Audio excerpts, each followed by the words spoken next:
there are questions about Meghan Markle's past that mainstream media has largely declined to examine. Not accusations, not confirmed facts, questions. And when those questions started appearing on a major British television network this week, it was the kind of moment that suggests the conversation may be shifting, that the things which have circulated in independent media for years are beginning to find their way into more established outlets. He finally reported on the question marks over the births of Prince Archie and Princess Lily.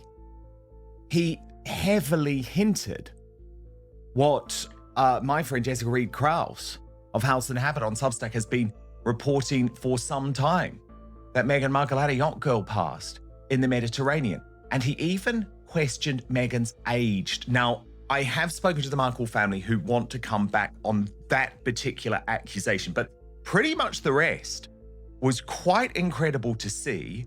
I have a feeling Jeff Banks will never be invited back on GB News again.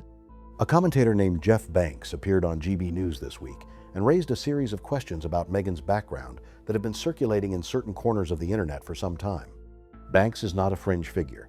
He was for many years a familiar face on British television, known for his work on the fashion program The Clothes Show. He is someone who moves in established media circles and who, by his own account, has been paying close attention to the Sussex story. And what he said on GB News was striking precisely because it was said on GB News, a channel that has, by most assessments, been broadly sympathetic to Harry and Meghan in its coverage. The questions Banks raised fall into several categories, and it is worth taking each of them seriously without claiming that any of them have been definitively answered. The first is the question of how the meeting between Meghan and Harry at Soho House in 2016 actually came about. The official story is a chance encounter arranged through a mutual friend, but Banks suggested, and others have suggested before him, that the meeting may have been more deliberately engineered than the official account implies. Whether that is true is unknown. Whether it matters, given that millions of couples meet through mutual connections and deliberate arrangements, is a separate question. But the specific suggestion that someone with connections to both the Sussex world and the broader establishment may have played a role in facilitating that introduction is one that has not been publicly investigated, and that raises the obvious question of who had an interest in bringing them together. The second is the age question. Banks stated older than she actually purports to be. Do you think? And yes, I do. And I think even her father and her sister have alluded to that. A lot of her contemporaries at school, which was 6 years more than she actually claims to be, which brings a question mark into the birth of Archie and Lilliput. I feel you're almost stepping into some conspiracy. A lot of question marks, and there's a whole period in her life where a lot of the photographs are beginning to surface of her life in the Mediterranean before she even met Harry, and I think there's a lot of engineering that's gone on there. his belief that Meghan may be significantly older than her official biography states, potentially by several years. This is a claim that has circulated independently for a long time, and it intersects with documented discrepancies in the public record.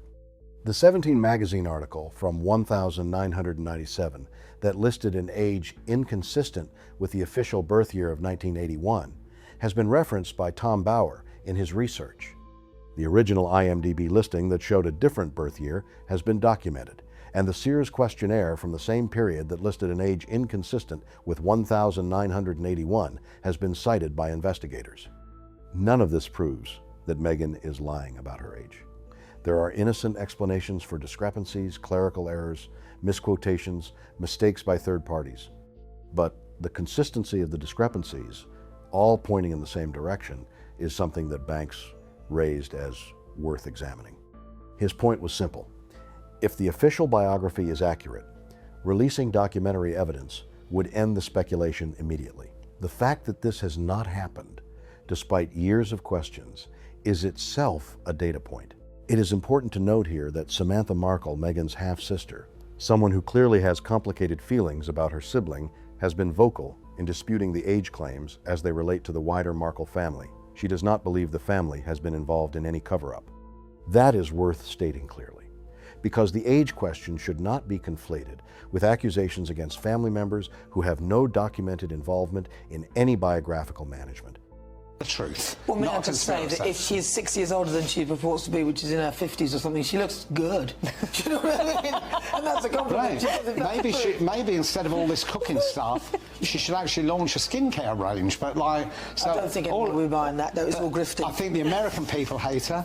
I think the British people... And Harry, though, it's not just her. They don't like... I think they still have affection for Harry. I mean, on a flight to the States last year... Oh, I don't care about your flight to the States. They have no affection for Harry. Like, seriously, don't even try and defend it. But, well, I mean, Jeff Banks, very smart guy. Politically, he's switched on. He's clearly done his own research. Now, the third area Banks raised is what he described as a period of Meghan's life in the Mediterranean before she met Harry, about which photographs are reportedly beginning to surface. This connects to reporting that has appeared on independent Substacks, most notably from a writer called Jessica Reed Krause at House and Habit, who has written extensively about what she describes as a previous chapter of Meghan's life that has not been publicly examined. Reed Krause claims to have documentation of this period and says she is continuing to report on it.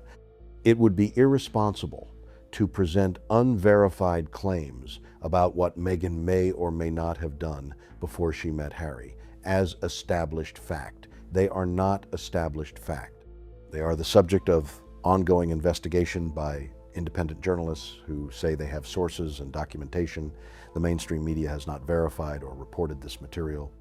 What can be said honestly is that there appears to be a period of Meghan's pre-Harry biography that has not been publicly examined in any serious way, and that people with claimed access to documentation of that period are saying that the picture it presents is different from the official narrative. Why would any of this matter? The question is legitimate and deserves a direct answer. If Meghan is significantly older than her official biography states, it would mean that representations made in official contexts, including potentially on official marriage documents, were inaccurate. It would mean that a foundational element of her public identity has been constructed rather than accurate. And it would mean that the questions about Archie and Lilibet's births, which some investigators have raised in connection with the age question, would need to be re-examined in the context of a different timeline. It is worth being explicit. There is no publicly available documentary evidence that proves any irregularity in connection with the births of Archie or Lilibet. What there is, according to the people raising these questions, is a set of circumstances that they say do not entirely cohere with the official timeline if the official birth year is significantly different from the actual one. This is speculation built on speculation. It deserves to be presented as such. What is not speculation is the polling. And the polling this week tells a story that is more damaging to Harry and Meghan than almost anything that has been published about them. The girl has just went full-blown, like doing it all since she came into this position with Harry. Does it make sense that she would not have done anything prior to Harry to just have a regular, mundane life trying to break into the industry? No, it makes a lot of sense that she would have tried to do many different things similar to what she's doing with Harry now. She would have done these things pre-Harry, trying to break into the industry. And for a young girl, that position usually is being on a yacht, doing things, to be in rooms with people that are decision makers or who can give you access to power. So it makes a lot of sense that Meghan had a previous life where she was doing the things that she's doing with Harry now that she was doing them before she knew Harry. Absolutely. I think it makes people wonder what is there, because there is definitely something there. YouGov's latest figures, released in connection with what would have been Queen Elizabeth's 100th birthday, show Harry at a 30% approval rating in the United Kingdom, Meghan at 20%. Prince Andrew, for context, is at 3%. To understand how catastrophic Harry's 30% figure is, you need to understand where he started. In his early years as a public figure, Harry's approval ratings routinely exceeded 80%. He was one of the most popular members of the royal family, young, charismatic, accessible. With his military service, and his Invictus Games giving him a profile that was genuinely earned rather than simply inherited, 70% of the British public now disapproves of him. That is not a minor reputational setback. That is a fundamental collapse in public standing that took 5 years of consistent, sustained effort to achieve. The comparison points in the same poll are instructive. The late Queen Elizabeth, despite having been dead for almost 3 years, retains an 81% positive rating. Princess Diana, dead for nearly 3 decades, is at 77%. William is at 76%. Catherine at 75%. Anne at 70%. Charles, despite everything, is at 60%. Even Philip, who died 4 years ago, is at 54%. And Harry is at 30%, 14 points below his grandfather, who has been dead since 2021. Meghan's 20% is even more stark.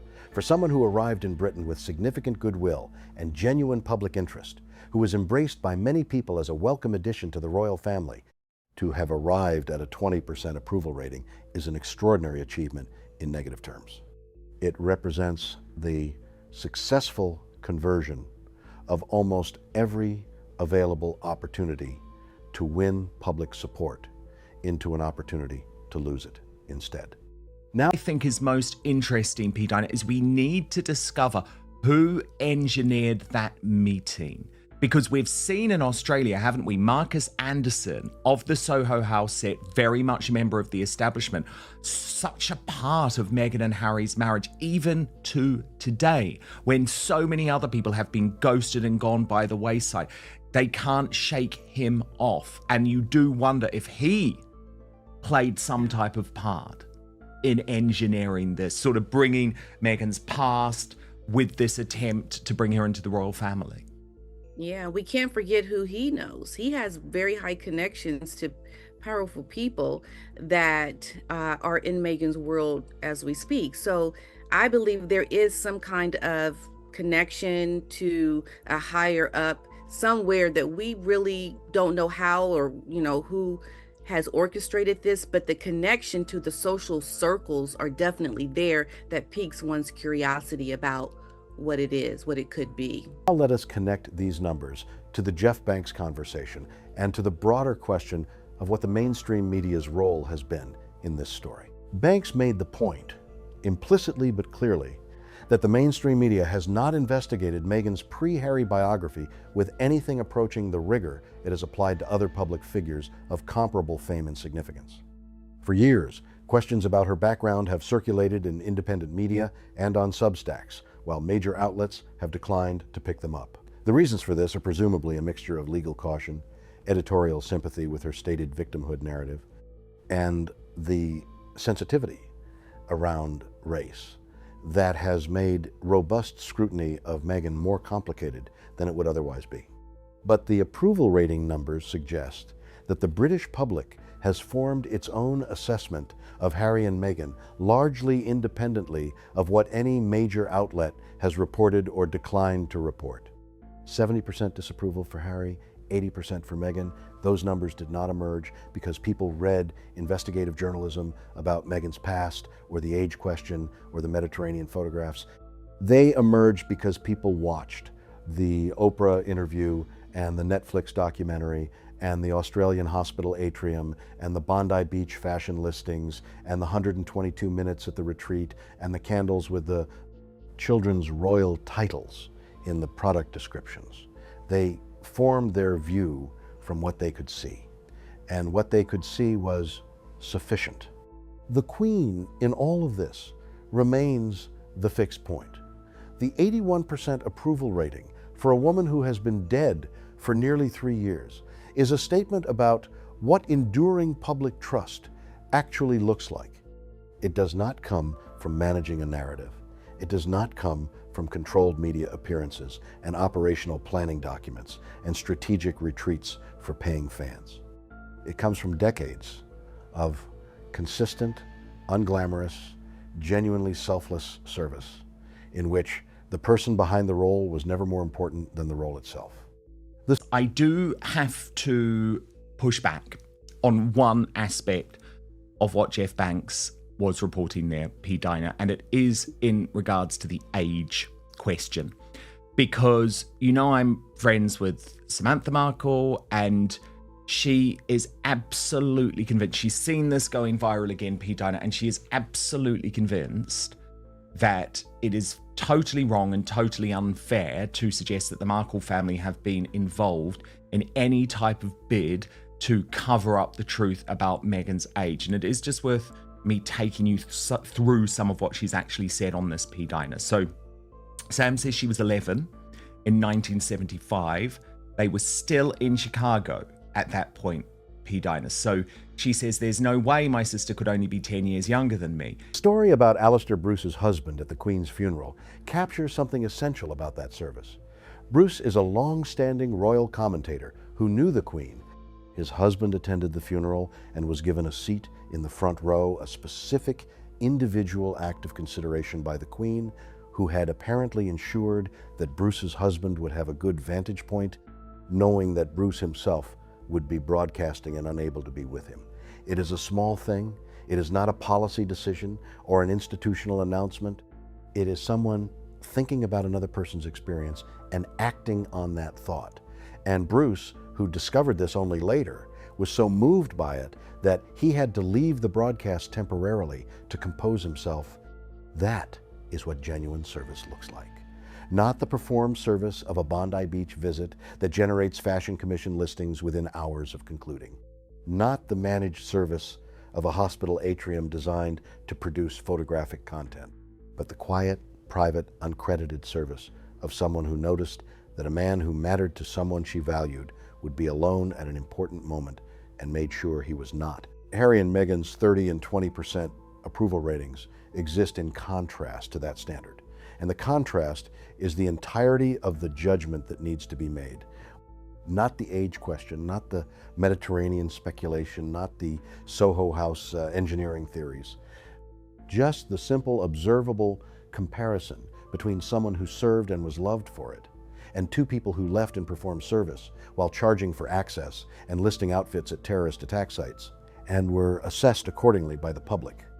You can keep running, Harry, but he can't hide from this very real problem in the marriage, which, as I say, Dan Wakeford did say may well be impossible to reconcile. Now, I know he's just catching up on lots of the reporting that you have done, P. Dinah, lots of the reporting that I have done, but the reason it was significant is because for such a long time, he effectively was the propagandist for the Sussexes. Do you remember at People magazine, he ran that front page cover when all of Meghan's friends spoke out, and she then sued the Mail on Sunday over it. Queen Elizabeth at 81% after 3 years of death. Harry at 30% after 5 years of California. That gap is the story. Everything else is detail. Now let me come back to the speculation about Meghan's past and say something honest about why it matters and why it should be taken seriously, even without confirmed evidence. The official biography of any major public figure is, in the normal course of things, accepted as broadly accurate unless there is specific reason to doubt it. Most public figures have no particular incentive to falsify biographical facts, and most have enough people around them, family members, former classmates, colleagues, who would be likely to notice and eventually speak if major facts were invented. The typical assumption of biographical accuracy is reasonable because the typical public figure has not been given specific reason to doubt it. With Meghan, the specific reasons have accumulated.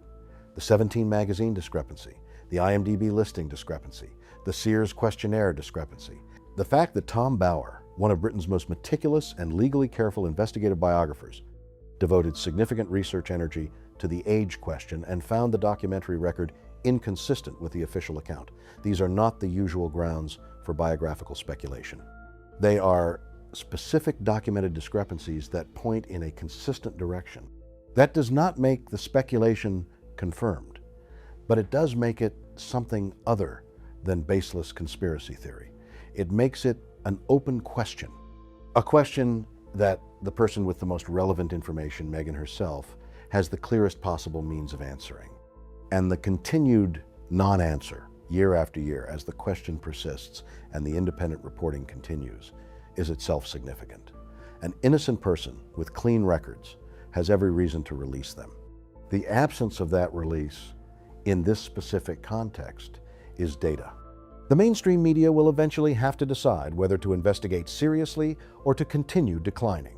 Jeff Banks appearing on GB News is one small indicator that the calculation may be shifting. The approval rating numbers are another. At some point, the question of who Meghan Markle actually was before she became the Duchess of Sussex becomes a story that even the most sympathetic outlets cannot indefinitely ignore. Not because of any specific revelation, but because the accumulated questions, the documented discrepancies, and the growing public assessment of the gap between the presented narrative and observable reality all point in the same direction. The direction is toward a story that is considerably more complicated than the one that has been told. What that story actually contains is, for now, genuinely unknown, but it is there. And the people who claim to be working toward telling it appear to be getting closer to being able to do so. When they do, the 30% approval rating may look, in retrospect, like the high point. Let me go deeper on the polling numbers specifically, because they deserve more careful analysis than the headline figures allow, and because they tell a story about the arc of the Sussex saga that is more complete than any individual week's events. Harry's not doing very well. Harry performed when he was in Australia. That was a performance of trying to make things look as if they are, well with Harry and Meghan. But as soon as the retreat event was to begin with Meghan, like Harry, when he was there watching her on the stage, he jetted off so quickly. This man does not want to be around her when he doesn't have to be to perform, because that's what it is. He is not in a position to, I think, still stay in this marriage the way it was initially. He's trying to find a new way. His trajectory from over 80% to 30% approval in the United Kingdom is, in modern British polling history, virtually unprecedented for a member of the royal family. Royal family members do not typically experience swings of that magnitude. The institution provides a kind of floor, a baseline of goodwill that derives from the family's historical role and from the public's general attachment to the monarchy as an institution. Individual royals can be more or less popular, but they rarely collapse from 80 to 30 in a 5-year period. The normal range of variation is considerably narrower. What Harry has achieved is the complete destruction of the institutional goodwill that protected him, combined with the active accumulation of personal disapproval through a sustained series of choices that the British public found objectionable. The Oprah interview, the Netflix documentary, the memoir, with its specific and damaging personal details about William and Charles, the ongoing public attacks on the institution from California, the Australian tour with its hospital atrium and Bondi Beach fashion listings. Each of these events moved the needle further downward, and the cumulative effect is a 30% approval rating that, and it's I think one of those situations where Harry is just a lost puppy. He just doesn't know whether he's coming or going. I think until he gets concrete answers from the monarchy, his father, about his position, he'll continue to do these kinds of things. I think that is something he's mentioned before. So I think he's just trying to bully his way to getting what he wants. And he'll continue to do that until there are answers. I mean, we still don't even know if he's going to see his dad when he comes here for the 250th anniversary of our country. So I don't know what he's going to do, but he's got to find a way to get out of this situation, because he can't keep thinking he's going to keep trying to make the monarchy upset and still want to go back. Commentators have noted may still have room to fall. Meghan's 20% is even more instructive when you consider her starting point. When she first appeared as Harry's girlfriend, she was met with curiosity and significant goodwill from the British public. She was young, attractive, accomplished in her own right, and her mixed-race heritage was seen by many as a positive development for an institution that had historically been almost exclusively white. There was genuine public enthusiasm for the relationship and genuine hope that Meghan might represent a positive modernization of the royal family. That goodwill was fully spent, and more than spent, within approximately 5 years. Meghan went from a starting position of significant public sympathy to a 20% approval rating. That is not bad luck. or hostile press coverage. That is a consistent pattern of behavior that caused the British public to revise its assessment downward in stages with each major public action. And the assessment, once revised, has not recovered. There has been no rehabilitation, no moment of acknowledged accountability or genuine grace that has moved the needle back. Each attempt at image recovery, the Australian tour, the university speeches, the retreat, has generated its own controversy that further confirmed the existing negative assessment rather than challenging it. The 60% for Charles, in the context of these numbers, deserves acknowledgement. Charles has had to manage his son's ongoing public war against the institution he leads, his brother's catastrophic association with Epstein, his own historical controversies around Camilla, and a cancer diagnosis, all while continuing to perform the duties of kingship and conducting himself with the dignity that the role requires. And he is at 60%. But the fact either, P. Dinah, that now after those centenary celebrations and the lovely images and videos of Prince William, Catherine, the Princess of Wales, with Prince Edward and Sophie, the Duchess of Edinburgh, went viral, and now have the mainstream media describing them as the new Fab Four. And you just know, for Harry, that's the ultimate dig. What did you think of this? That is a genuinely respectable number for a monarch facing those circumstances. It suggests that the British public's assessment of Charles has been formed not by the tabloid controversies of his past, but by the observable conduct of his present. Anne at 70% is also significant. Anne has never been involved in any significant controversy. She has simply worked consistently and quietly and without drama for decades. She does not seek attention. She does not give interviews about her feelings. She does not write memoirs or sign Netflix deals. She shows up where she is needed and does what is required. And the public, which can see the difference between genuine service and performed service, even when it cannot always articulate it, rates her at 70%. The lesson from Anne's 70% and Harry's 30% is not complicated. It is the same lesson that the Queen's 81% teaches: consistency, discretion, genuine service over performed service, the subordination of personal narrative to institutional obligation. These are not glamorous qualities. They are not content-generating qualities. They do not produce Netflix deals or speaking fees or retreat tickets, but they produce, over time, the kind of public trust that survives even death and continues to register in polls 3 years later. Harry was given the opportunity to build that kind of trust. He had, at the peak of his popularity, the raw material for it: genuine warmth, genuine military experience, a connection to veterans through Invictus that was real and valued. And he chose a different path, the path of narrative and grievance and commercial extraction.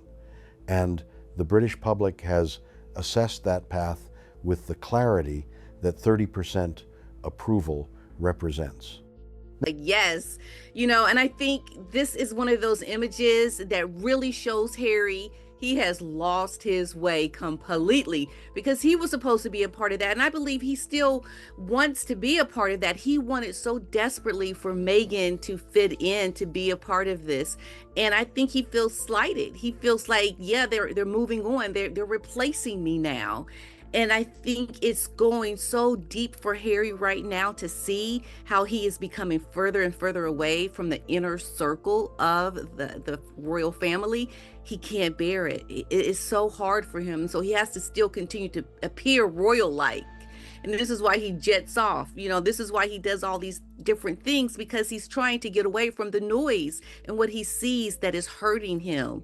Now let me return to Jeff Banks and the GB News appearance, because there is something worth addressing about the media environment that allowed it to happen. GB News has, as was noted in commentary around the clip, been broadly sympathetic to Harry and Meghan in its recent coverage. The reasons for this are reportedly connected to ownership and to personal relationships at the executive level, the kind of structural explanation that, whether accurate or not, is consistent with how media organizations often operate. Editorial positions rarely emerge from nowhere. They reflect the views of ownership, the relationships of senior staff, the commercial relationships the outlet depends on. The fact that Banks managed to get his questions onto the air despite this structural sympathy is interesting. It could reflect a simple editorial miscalculation, someone booking a guest without fully anticipating what he would say. It could reflect a broader shift in the editorial calculus, as the Sussex story has become increasingly difficult to manage sympathetically. Or it could simply be the randomness that is always present in live television, where guests say things that producers did not expect. Consequence, P. Diner, the ultimate consequence. And this is where he feels the burn. And you know that he knows about this. And I think he also probably has to realize it's impossible to turn around. Major new YouGov polling. Now, this was conducted, P. Diner, to mark the late Queen Elizabeth's centenary. So she was still included in the favourability rankings. But whoa. So you've got Queen Elizabeth II's 81% of people still have a positive view in the United Kingdom. 77% of people have a positive view of Princess Diana. 76% Prince William. 75% Catherine. 70% Princess Anne. Actually, Charles, given the controversy surrounding Andrew Mountbatten Windsor, doing very well. 60%. Actually above his father, Prince Philip, 54%. Prince Edward, 53%. Then you start getting into the disapproval areas. Queen Camilla, the public have never forgiven her for her treatment of Diana, 42%. But then it's devastating. Utterly devastating for the least popular three sort of royals, or non-royals, you might say these days.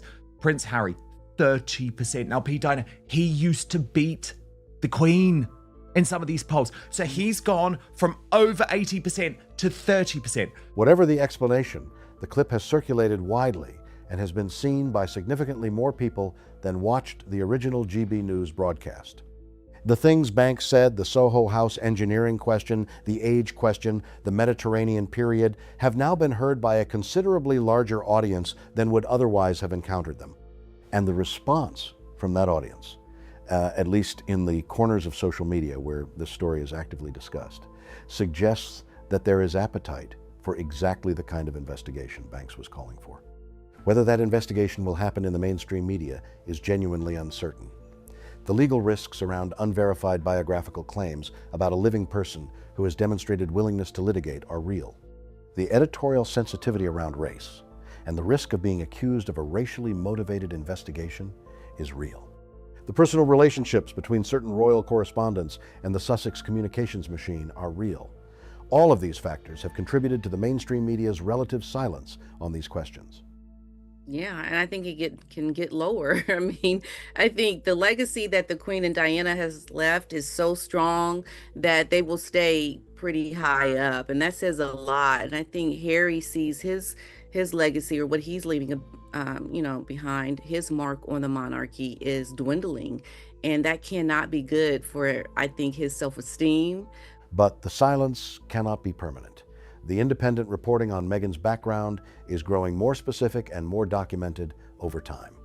Tom Bower's continued research, which produced the updated edition of his book with new material, has kept the biographical questions alive in a legally careful way. Jessica Reed Krause's ongoing Substack work has maintained the Yacht Girl story as a live investigation rather than a forgotten rumor. And the confluence of the approval ratings, the financial revelations, the Australian tour controversies, and the candle launch has created a media environment in which the pressure to examine the full picture is building. The story of who Meghan Markle was before she became the Duchess of Sussex is, one way or another, going to be told. The only questions are when, in what forum, and with what level of documented evidence behind it. The moment it arrives, if it arrives in anything approaching the form that the independent investigators claim to have, will be the most significant single event in the Sussex saga since the Oprah interview. Because it would fundamentally change the frame through which everything that has happened since 2016 is understood. Until then, the speculation remains speculation.